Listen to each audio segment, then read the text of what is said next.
Allez, Émilie, accouche là, qu'on baptise. Accouche, qu'on baptise. Ouais. Bah écoute, je veux bien, mais là, ça va être compliqué. Salut, Émilie! Salut, Émilie. Donc, accouche, qu'on baptise, ça voulait dire dépêche-toi, viens-t'en, Émilie.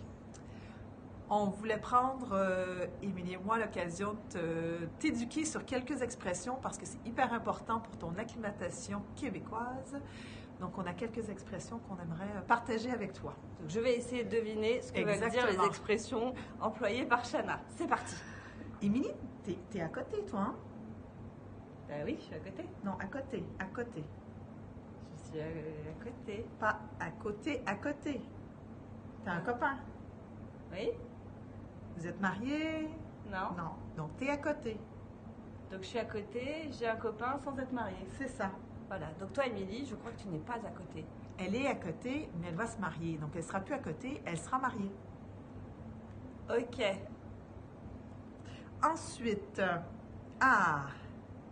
attache ta tuque avec de la broche. Attache ta tuque avec de la broche. Ta toque, c'est une expression pour les cuisiniers. Non, pas du tout. La broche. Non. Attache ta tuque avec de la broche, ça veut juste dire, là, tu vas partir au Canada, prépare-toi à l'aventure, donc il faut que tu sois résiliente, grosso modo. Prépare-toi, okay. Ça va pas nécessairement être simple. Ok, j'espère que tu as une bonne broche. Et que ça va t'aider. L'affaire est ketchup.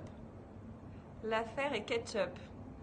Donc moi, à part le ketchup, je vois pas trop ce qu'on peut faire avec des affaires dans du ketchup. Donc je te donne un autre indice, c'est tigidou.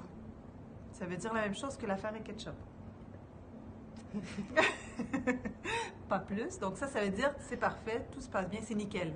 En France, on dirait c'est nickel. D'accord. Donc l'affaire est ketchup, c'est tigidou.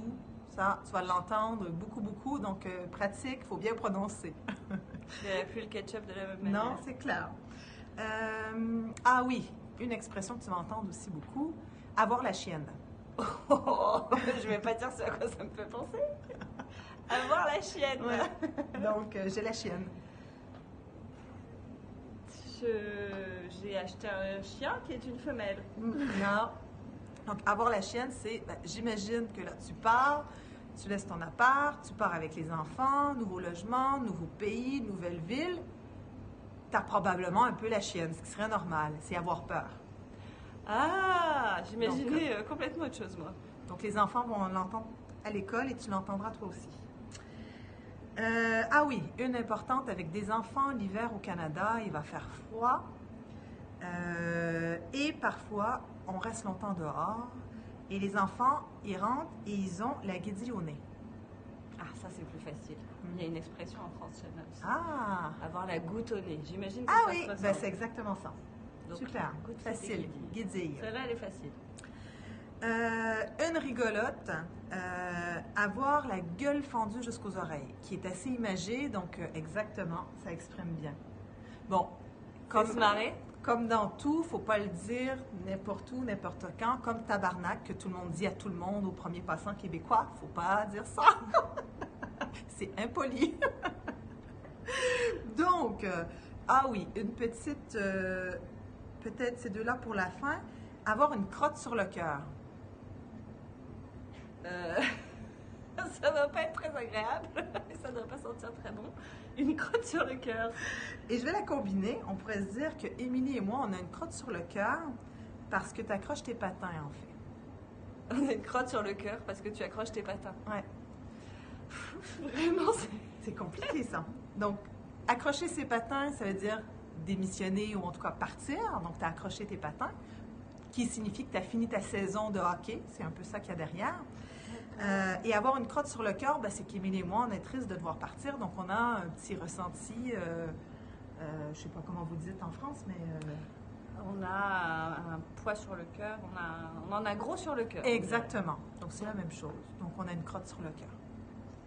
OK. Tu veux pas dire celle-là? Elle est drôle. Ah oui! Je pense que tu l'as inversée dans l'écriture. Oui. Celle-là, je regarde s'il n'y a personne parce que bon, il y a quand même des gros mots. Il y a quelqu'un. Donc, on va juste attendre que la personne parte. Non, c'est la machine à eau. Donc, avoir le cul en feu. Non, c'est même pas ça. Je me suis trompée moi-même. Ça fait longtemps. Avoir le feu au cul. Donc, il faut, je répète, c'est important de comprendre les mots. Avoir le feu au cul. Qu'est-ce que ça veut dire avoir le feu au cul? Moi, j'aurais dit comme ça, avoir le feu au cul, c'est être pressé. Attends, ouais. Moi, je te donne des exemples. Chez Danone, on a tout le temps le feu au cul. C'est toujours pour demain. Ouais. Donc, c'est Ça dit, pour hein? pressé. Tout à fait. Donc, c'est très intégré à Danone, en fait. Le feu au cul, on l'a tout le temps chez Danone. Donc, tu as la chienne et tu as le feu au cul, tout va bien. Exactement. Bon, eh ben, on espère que ce petit cours t'aidera à bien t'intégrer dans la vie québécoise. En tout cas, moi, ça m'aide à mieux comprendre Shana, parfois. En tout cas, on t'embrasse. On t'embrasse fort et on attend tes nouvelles.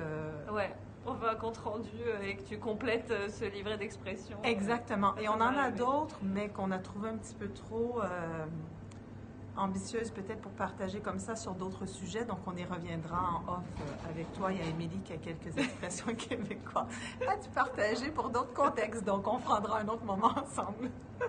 Ciao, ciao, Émilie. Bye. Bisous.